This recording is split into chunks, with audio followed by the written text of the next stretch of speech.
मुझे खुद को ही खत्म कर लेना बेस्ट है मेरे लिए, क्योंकि जो मैं पैसे कमा रहा हूँ उसी से मैं अपने दुश्मन को बलवान बना रहा हूँ। वही पैसे मुझे ही बर्बाद करने के लिए यूज हो रहे हैं, और ये साइकिल बढ़ता ही रहेगा। मेरे मरे हुए शरीर के आसपास मेरी पत्नी या उसका परिवार की तरफ से कोई नहीं आना चाहिए। मेरा अस्थि विसर्जन तब तक नहीं होना चाहिए जब तक मेरे हरासर्स को पनिशमेंट नहीं मिलता। मृत्यु हुई है, वो एक्चुअली मृत्यु नहीं है, वो एक मर्डर है।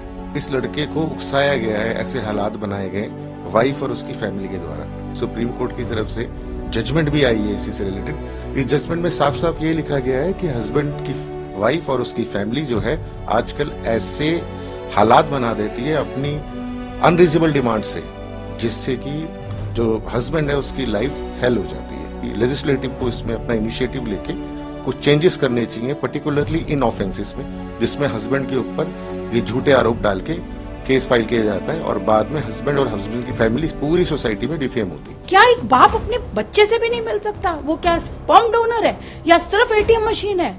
उसका काम क्या है? सिर्फ बच्चे पैदा कर दे और पत्नी जो है बच्चे को लेकर चली जाए, उसका मुंह भी न देखने को मिले, और उसे वो केसेस डालती रहे रोज। Court court court court court, कितने सारे केसेस, हजारों कोर्ट डेट्स होती है एक लड़के को, और हर कोर्ट डेट में लड़के का मैंडेटरी होता है जाना। लड़कियां ना आए तो कोई बात नहीं, फर्जी केसेस की वजह से लाखों पुरुष आत्महत्याएं कर रहे हैं। ये डेटा बद से बदतर होता जा रहा है। ये सारे बुद्धिजीवी हमारे देश के, ये महिलाओं के लिए, बच्चों के लिए, पेड़ पौधों के लिए, कुत्तों तक के लिए मंत्रालय है, तो पुरुषों की बात क्यों नहीं सुनी जा रही? जो अन्याय पुरुषों के साथ हो रहा है, हम कब तक मूक दर्शक बन करके देखते रहेंगे? हम कब तक चुप रहेंगे? क्या इंसान नहीं है पुरुष? मृत्यु हुई है, वो एक्चुअली मृत्यु नहीं है, वो एक मर्डर है। हमारे पहले आईपीसी में और अब बीएनएस में भी इसमें एक पर्टिकुलर सेक्शन है, अबेटमेंट टू सुसाइड। इस लड़के को उकसाया गया है, ऐसे हालात बनाए गए वाइफ और उसकी फैमिली के द्वारा। मॉर्निंग में ही आज सुबह सुप्रीम कोर्ट, आज 10 दिसंबर है, सुप्रीम कोर्ट की तरफ से जजमेंट भी आई है इसी से रिलेटेड, जो मैं आपके आने से पहले पढ़ ही रहा था। इस जजमेंट में साफ साफ ये लिखा गया है कि हस्बैंड की वाइफ और उसकी फैमिली जो है आजकल ऐसे हालात बना देती है अपनी अनरीजनेबल डिमांड से, जिससे कि जो हस्बैंड है उसकी लाइफ हेल हो जाती है। ये जजमेंट्स और 2024 पर्टिकुलर्स में पर्टिकुलरली हाई कोर्ट से सुप्रीम कोर्ट से वेरियस जजमेंट आई है, जिसके अकॉर्डिंग सुप्रीम कोर्ट ने लेजिस्लेटिव को बोला है, कई बार ये अपनी तरफ से ये राय भी दी है कि आप इस सेक्शंस की तरफ, फीमेल जेनरिक जितने भी सेक्शन है, क्रिमिनल नॉन क्रिमिनल, उसको आप एक बार रिव्यू कीजिए, उसको देखिए कि वो सही चल रहे हैं। सोसाइटी जो अब ट्रांसफॉर्म हो रही है उसके अकॉर्डिंग ये सही भी है कि नहीं है। बट आज हाई टाइम हो चुका है कि लेजिस्लेटिव को इसमें अपना इनिशिएटिव लेके कुछ चेंजेस करने चाहिए, पर्टिकुलरली इन ऑफेंसेस में, जिसमें हस्बैंड के ऊपर ये झूठे आरोप डाल के केस फाइल किया जाता है और बाद में हस्बैंड और हस्बैंड की फैमिली पूरी सोसाइटी में डिफेम होती है। क्या आपको लगता है सर, जिस तरह सुसाइड नोट मिला है उसमें उत्पीड़न की बात कही गई है? बिल्कुल की गई है। अगर हम देखें तो ये डाइंग डिक्लेरेशन हो गया। डाइंग डिक्लेरेशन ही तो हुआ कि कोई व्यक्ति अपनी मृत्यु का कारण बता रहा है, ये बता रहा है कि मेरी मौत क्यों हो रही है। अगर हम इसको देखें, अभी तो कुछ उन केसेस जो चल रहे हैं उसमें अभी तो आना जजमेंट बाकी है, मगर अगर कोई व्यक्ति इस एज में जाके, जिसने अपनी पूरी लाइफ पढ़ाई लिखाई में लगाई, और फिर जाके मेरे को देख के इतना बहुत ही ज्यादा झटका भी लगा कि एक पढ़ा लिखा आज के डेट में 2024 में बैठे हैं कि एक व्यक्ति हमारे पूरे जुडिशरी एडमिनिस्ट्रेशन और फॉल्स केसेस से इतना प्रताड़ित हो गया कि उसके पास कोई ऑप्शन ही नहीं था। सिर्फ उसने अपने 34 पेजेस के जो सुसाइड नोट है उसमें अपनी लाइफ की सारा खोल के बता दिया कि मेरी मृत्यु के पीछे कारण क्या है और उसके लिए कौन लोग जिम्मेदार है, खास करके वाइफ और उसकी फैमिली, जिसने ऐसे हालात बनाए। जिस तरह से सर इंजीनियर ने अपने सुसाइड नोट में लिखा है कि इंसाफ में भी बाकी है, आपको लगता है कि महिलाओं को कानून व्यवस्था बनाई गई है, इसी हिसाब से इंसान मेल को भी इन चीजों पर गौर देना चाहिए? बिल्कुल देना चाहिए, क्योंकि नेचुरल राइट, ह्यूमन राइट दोनों ही जेंडर्स के हैं। अगर फीमेल के लिए कुछ अलग से सेक्शंस हैं, फीमेल के अलग से अथॉरिटीज हैं, तो मेल के लिए भी डेफिनेटली होनी चाहिए, वरना मेल की आवाज कौन उठाएगा? मेल के पास कोई फॉर्म नहीं है। जितनी फॉर्म्स बनी है, चाहे वो नीचे से पुलिस हो गई और भी अथॉरिटीज हो गई, उसके यहाँ पे जाके तो हैरेश और ह्यूमिलेट होता है, उसके पास तो कोई अथॉरिटी है ही नहीं।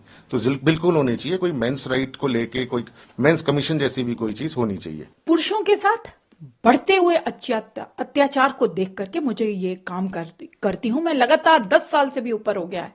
ऐसे ही पुरुष मरते जा रहे हैं। अतुल सुभाष कोई पहला नाम नहीं है। अतुल सुभाष जैसे लाखों लोग, लाखों लड़के, लाखों पुरुष मर चुके हैं। 34 साल का अतुल सुभाष को कितना मजबूर कर दिया। The system has failed. किस तरीके से बायसनेस है सिस्टम में। सिर्फ लड़कियों की सुनवाई होती है, लड़कों की कहीं सुनवाई नहीं होती। उसने अपने सुसाइड नोट में सुसाइड वीडियो, 1 घंटे का वीडियो बनाया है। कितना पेनफुल है, कितनी सफरिंग्स है उसकी आवाज में। आप देखिए उसने अपने माता पिता को क्या क्या बोला है। आप देखिए, समझिए कि पूरे सिस्टम ने उसे फेल कर दिया और कोई संस्कार नहीं बचे हैं। आज किस तरीके से प्रताड़ना की जाती है पुरुषों के, उनको डराया जाता है, उनको धमकाया जाता है। और पढ़ी लिखी महिला, एसेंचर में काम कर रही महिला किसी पुरुष को इतना टॉर्चर कर दे, इतनी मेंटल हैरेसमेंट। आप सोच सकते हैं किस मेंटल हैरेसमेंट से पुरुष गुजरते हैं, उनको भी कितना तनाव होता है। और इस तनाव को आप देखिए कायम रखते हुए वो हंसते हंसते सारे काम करते रहते हैं। लेकिन जब उन्हें मजबूर किया जाए बार बार ये बोल के कि सुसाइड कर लेना, तू सुसाइड कर लेना, तू सुसाइड कर लेना, तो उसे मजबूर कर दिया। The system has failed.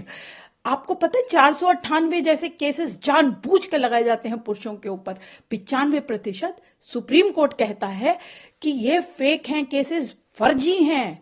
तो जब सुप्रीम कोर्ट ही लीगल टेररिज्म कह रहा है तो आप अनुमान लगा सकते हैं कि क्या हालत होगी इस देश के पुरुषों की। बेचारे दम तोड़ देते हैं, कोई सुनने वाला नहीं है। जब भी पुरुष मरता है हम सिर्फ बातें कर लेते हैं, कोई मीडिया में बहुत हाईलाइट हो गया तो हमने बातें कर ली, लेकिन मर रोज रहे हैं। जो कानून पुरुषों के लिए जो महिलाओं के लिए बने थे सुरक्षा के लिए, उनको वेपन की तरह यूज किया जा रहा है और उससे पुरुषों को और उनके माँ बाप को, उनके भाई बहनों को टॉर्चर किया जाता है, हैरेस किया जाता है, ब्लैकमेल किया जाता है, उनके साथ एक्सटॉर्शन किया जाता है। और इस तरीके से जब वो बेहाल हो जाते हैं, बिल्कुल उनकी कहीं सुनवाई तो होती नहीं है। सरकार अभी तक सोई हुई है, सुन नहीं रही है इस विषय को। जब तक नहीं सुनेंगे आप, तब तक ऐसे केसेस होते रहेंगे, तब तक पुरुष मरता रहेगा। इस तरीके के आप होनहार बच्चे, 34 साल का, आप सोचिए उत्तर प्रदेश का एक छोटी सी जगह से आया हुआ लड़का बैंगलोर में काम करता है, कितने दिल लगा के वो एआई इंजीनियर बनता है, किस बखूबी से वो अपने काम को निभा रहा था। जीडीपी के लिए, भारत की जीडीपी के लिए वो काम कर रहा था। आज वो हमारे बीच में नहीं है। लाखों करोड़ों अरबों रुपए देख करके भी उस पुरुष को वापस नहीं लाया जा सकता। उस माँ का हाल सोचिए, जिस माँ का बेटा, जिनसे मैं परिवार से जुड़ी हुई हूं, परिवार का रो रो के बुरा हाल है। जितनी भी आप संवेदनाएं दें परिवार को उतना कम है। लेकिन मैं चुप नहीं रहूंगी जब तक अतुल को जस्टिस नहीं मिल जाता। उसने खुद इस बात का जिक्र किया है कि जो मेरे लास्ट मॉर्टल्स हैं, आप मेरी एशेस को कहीं पे भी नहीं डालेंगे, आप उनको वेट करेंगे कि मुझे ये सारे लोग जो गुनेगार हैं, एक जज साहिब का नाम लिया उन्होंने, वाइफ की, सिस्टर का, मदर का, सब जो नाम लिए हैं, ब्रदर का नाम लिया है, तो वो सब जब तक हिरासत में नहीं लिए जाएंगे तब तक वो, उन्होंने कहा है कि उनके मॉर्टल्स को नहीं डाला जाए नदी में, जैसे हम गंगा जी में पवित्र जगहों पे अपने विसर्जित करते हैं। उन्होंने साफ मना किया। उन्होंने कहा कि तब तक वेट करना।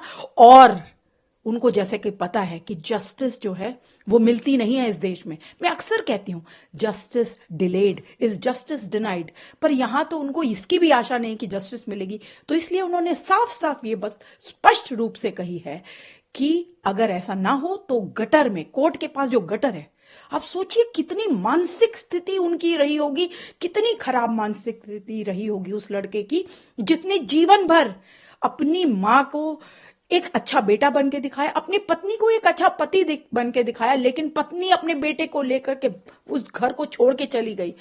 क्या एक बाप अपने बच्चे से भी नहीं मिल सकता? वो क्या स्पर्म डोनर है या सिर्फ एटीएम मशीन है?